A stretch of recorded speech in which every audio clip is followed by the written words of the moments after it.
Hello and welcome back to my series of lessons on parts of speech. This lesson is all about nouns. In this lesson, I will teach you different types of nouns.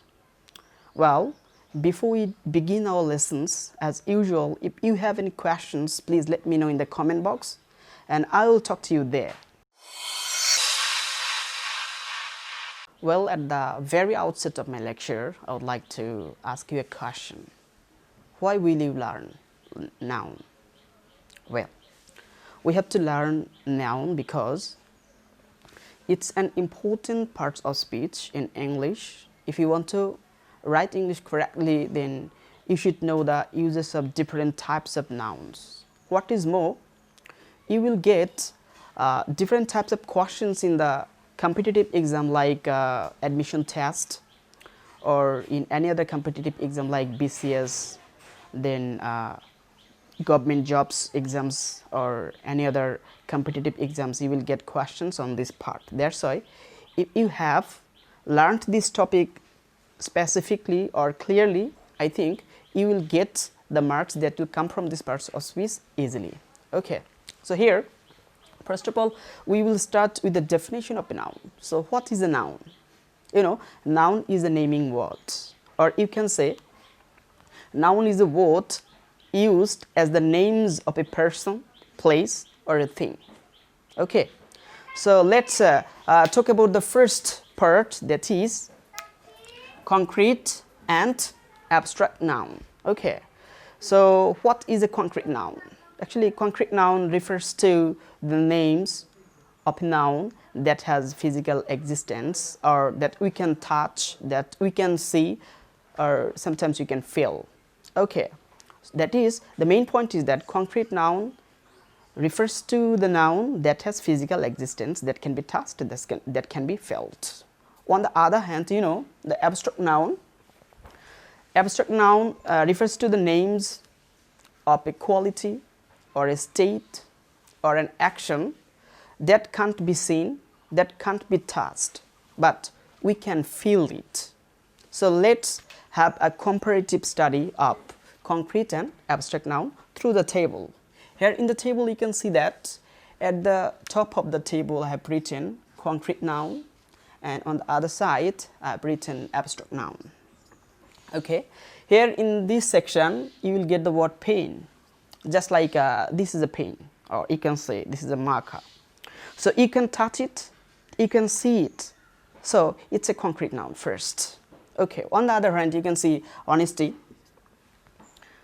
Can you see the honesty of someone, or can you touch the honesty of someone?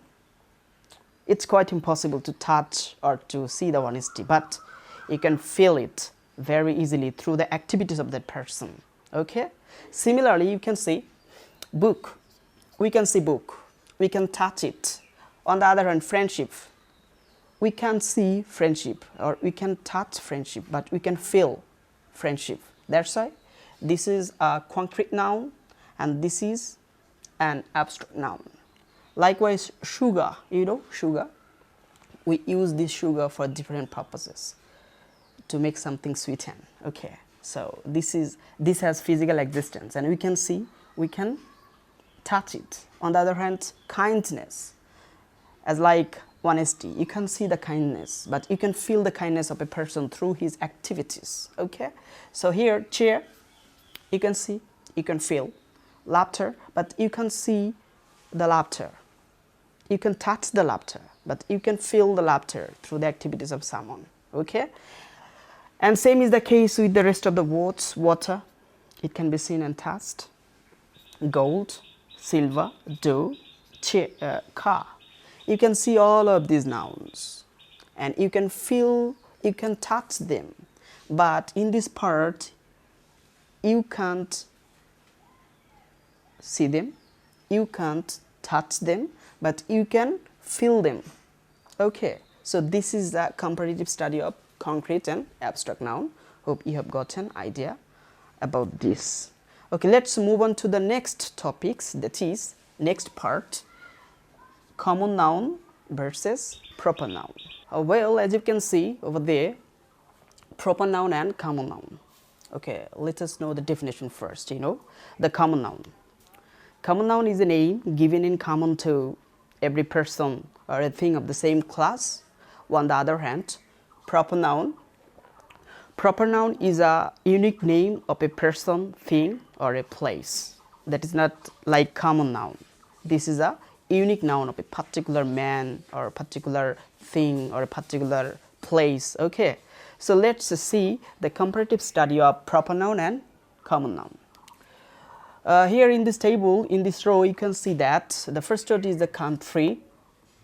So it's the name of, it's a common name of any country. Okay, while if I say Bangladesh, it is a name, a particular name. It's the unique name of a country. So here, country is a common noun, whereas Bangladesh is a proper noun. Same is the case with this one. Women means female gender, and if I say Romana or Roma, this is a proper noun, while this is a common noun. In the next step, if you can see that the month is a common noun, while if I say April, this is not common. This is a specific name. There is only 1 month in the calendar, that is April. While same is the case with day.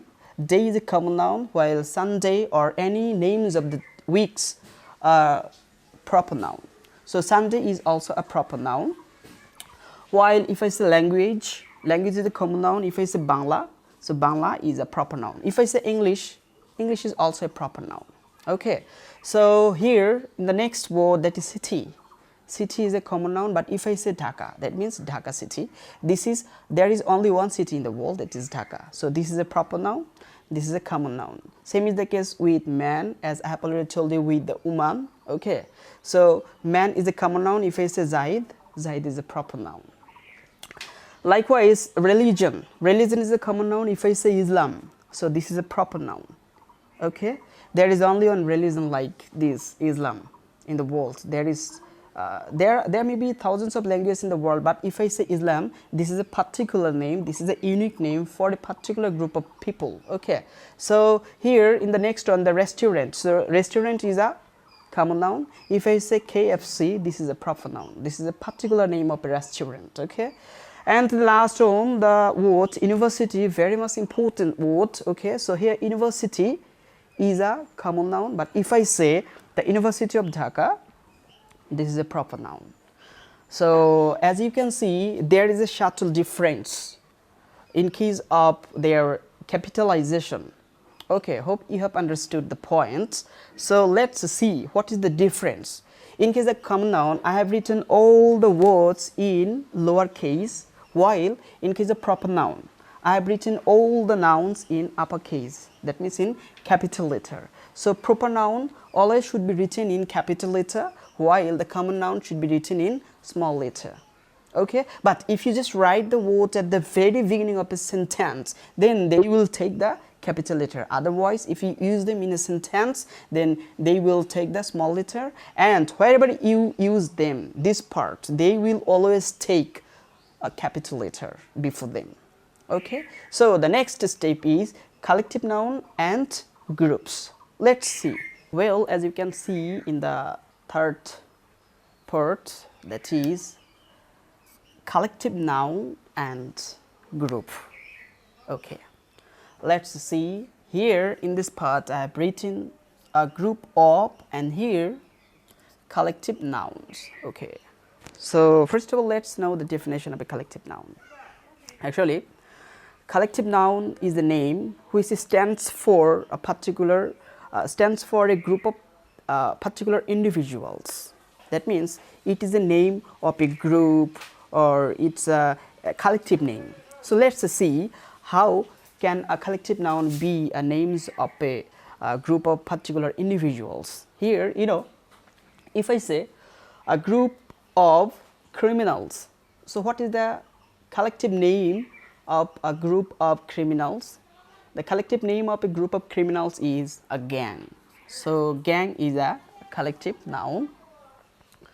So a group of students will form what? A class. So class is a collective noun. Similarly, soldiers, a group of soldiers is known as army. So ami is a collective noun. Likewise, a group of people. Suppose you were going along the road and suddenly you were seeing a group of people gathering to a particular place and watching something. Then you can name that groups as crowds. That means you can see a crowd over there. So here, a group of people has another name that is crowd. So crowd is a collective noun. Wolves, a group of wolves, you know, a group of wolves has a collective name that is pack. Whenever you will say, oh, there is a pack, that is, there is a group of wolves. So pack is a common collective noun. You know the bees, a group of bees is known as swarm. Okay, have we ever met a swarm that has bitten you severely? I have not. Okay, so here bees, a group of bees is known as swarm. So swarm is a collective noun. Shoes, a group of shoes, it may be two shoes, that is known as pair. So pair is a collective noun.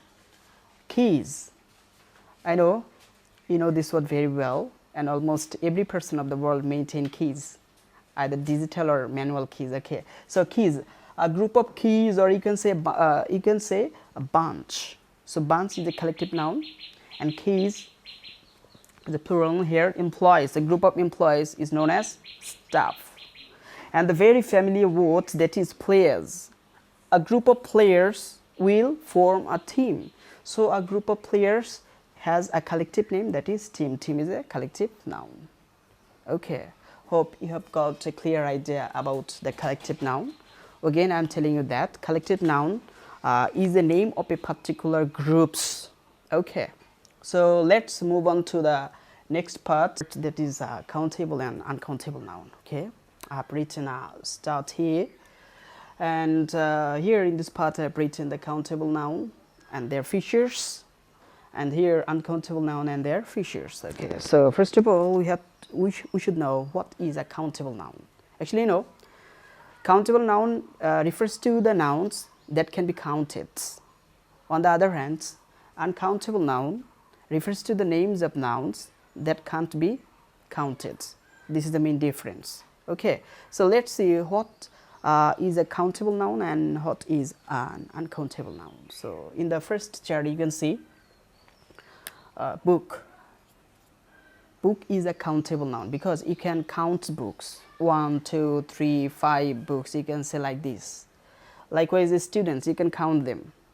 Man can be counted. Spoon, you can count the spoon also.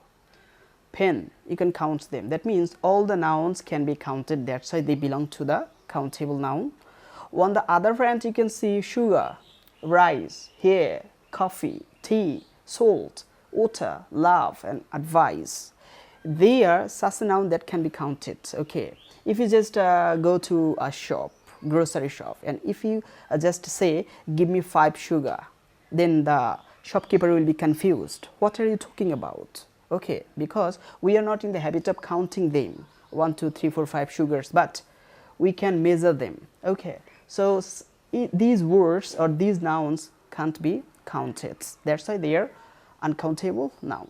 So here, you know, the next feature is that a countable noun can take the article like a, and, or the, or the countable noun can be plurals. On the other hand, the uncountable noun will never take an article like a, and, or the, but they can take some measure words. Okay, let's get some examples of these ones. That is, if I say I need, okay, some measure words, we'll use some measure words. I need 2 kilos of sugar. Okay, but you will not say that I need 2 sugars. Okay, so these are measure words. These are used before the uncountable noun. Okay, but in case the article or any other article will not be placed before you. You can't say like this, I need a sugar. You can say like this. So this will be obviously a wrong sentence. Okay, we can use measure words, not the article and before the uncountable noun. Okay, let's move on to the next features, that is we can get the answer of how many. If we get the answer of how many, the noun that will answer must be a countable noun, but we can get the answer of how much with uncountable noun. Let's get an example of them. Okay, if I say there are 10 boys in the field, and if I write another sentence like this, he had a huge amount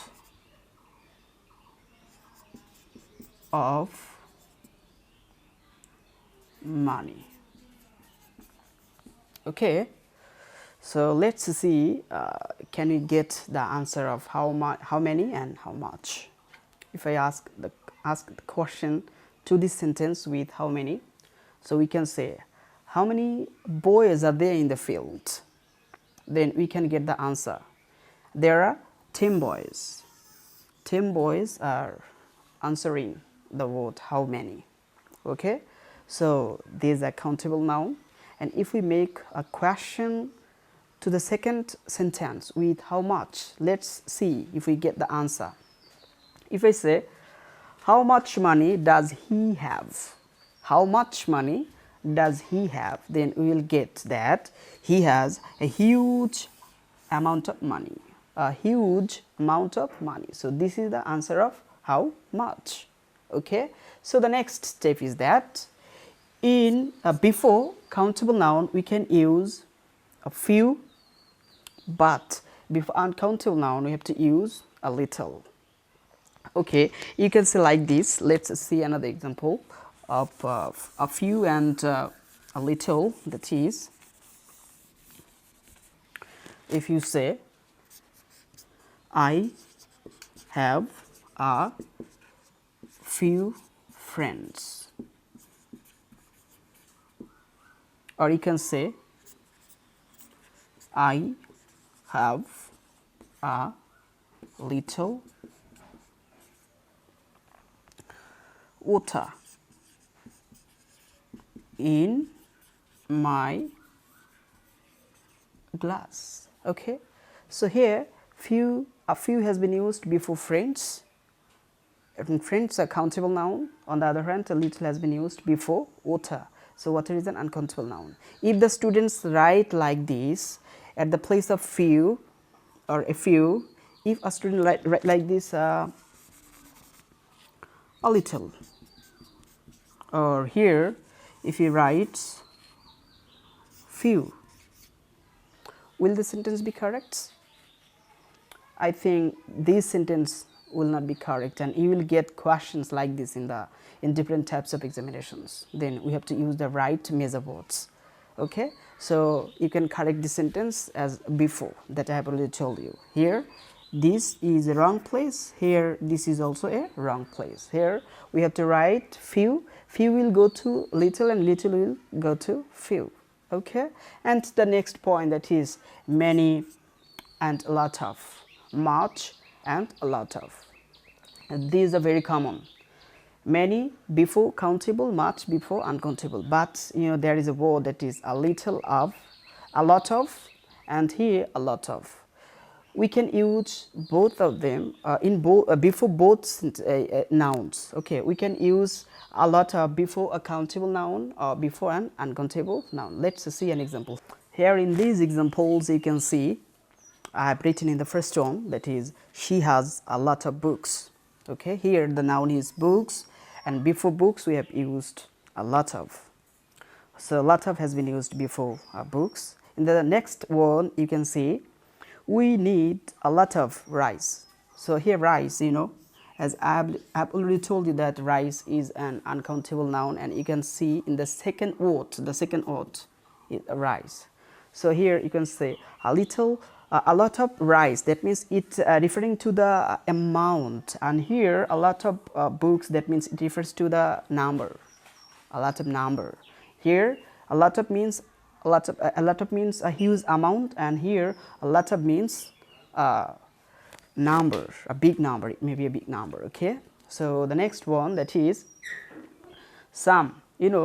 Some can also be used before both the nouns, that is before countable and before uncountable noun. So let's get another example using some and some.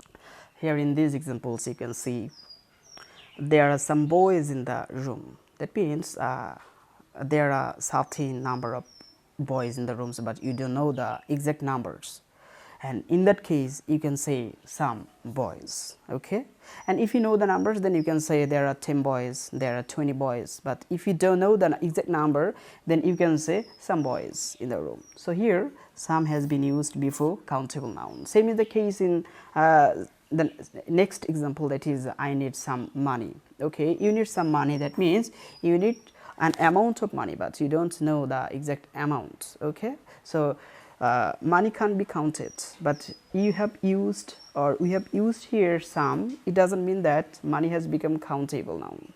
It is also an uncountable noun. It refers to the uncertain amount of money. Okay, so here we can use some before uncountable noun. These are the uses of them, and hope if you just remember these words or these features, I think you can easily find out a countable noun or an uncountable noun.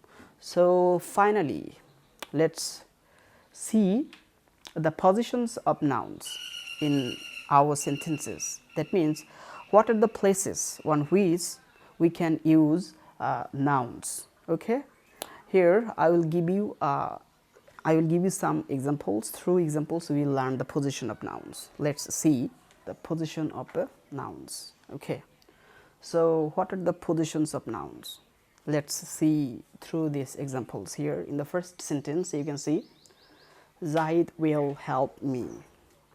Okay, here can we get any noun here?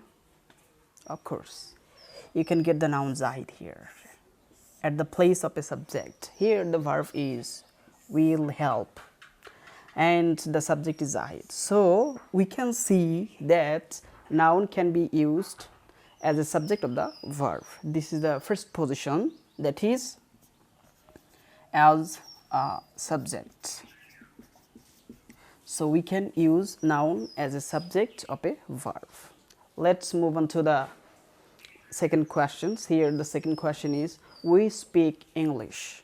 Here subject is we is a pronoun, speak is the verb, and English. So this has taken the place of an object. So how can we find an object? If we make a question with whom and what to the verb and subject, then the answer we will get is an object. So let's make a question to there. What do we speak? Then the answer will be we speak English. That means the answer is English. This is the object of verb speak. So English, this is a noun. So noun can be used as an object of a verb. So the second place is that it can be as an object of verb. So the first one is the subject of a verb, and the second one is the object of a verb. Okay, the next one, the third sentence. The boy is fond of chocolate. Okay, here you can see the boy is a noun. This is the place of a subject, as I have already told you in the first one. Here the verb is, and fond of is a phrase, and here you will get the preposition of, and after the preposition we have used chocolate. Chocolate is a noun. So the noun has been used here as an object of the preposition. Like verb, preposition can take an object. That means the word that we use after the preposition is called an object. So it has been used here as an object of the preposition. So we can say as an object of a preposition. That means it can be the object of the verb. Likewise, it can be the object of the preposition, like here chocolate has been used as an object of the preposition. Here it is a noun. Okay, so in the next sentence, he is a doctor. Here the subject is he, verb is, and a doctor. Here a doctor is the identity of he. That is, here doctor has been used as a complement. You know the complement? Complement means the another name of another identity of a noun or a pronoun. So here doctor is the identity of whom? The identity of he. And here this is a verb, and this verb has been used as a linking verb. Okay, when a verb makes a link between the subject and the complement is called a linking verb. So here it has been used as a complement of the subject he. So we can say as a complement.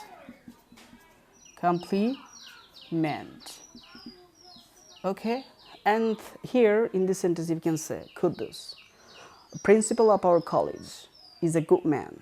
So here you can see Kudus is a noun, and immediately after Kudus we have used another noun, principal of where? Principal of our college. So here the noun is principal. When a noun is used after another noun, so here principal has been used after Kudus. So when two nouns sit side by side, if the second noun gives an extra information or a title of the first noun, then the second noun is called apposition. So here principal has been used as an apposition of Kudus. So we can say noun can be used as an apposition, as an apposition.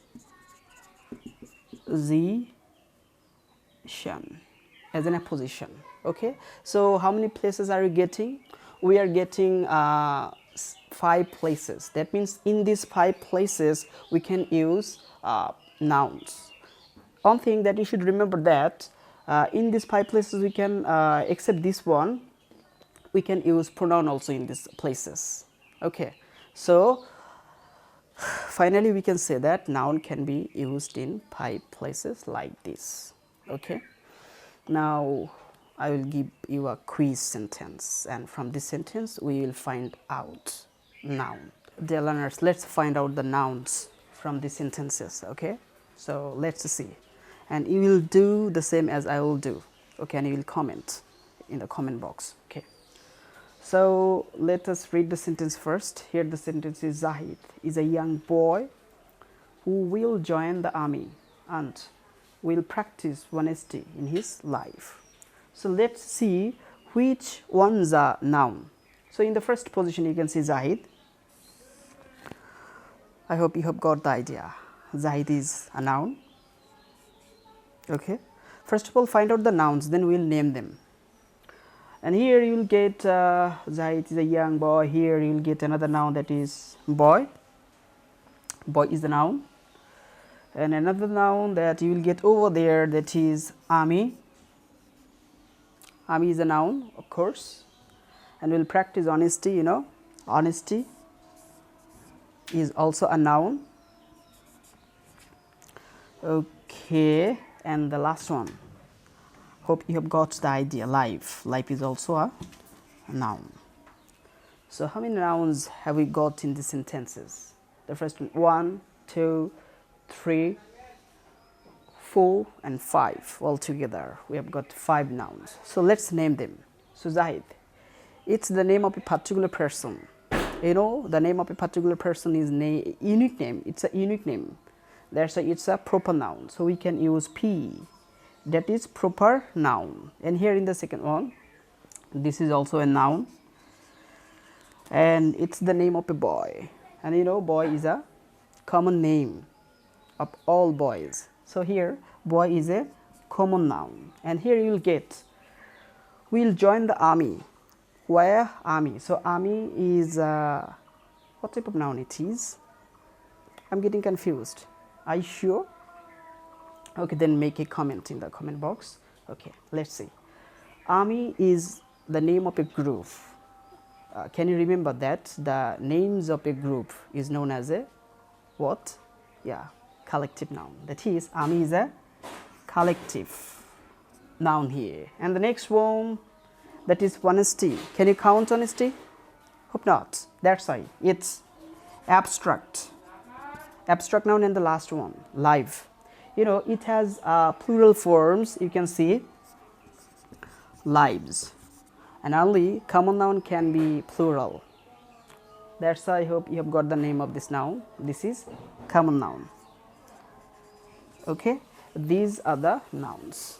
Hope you have enjoyed the videos. Thank you for watching.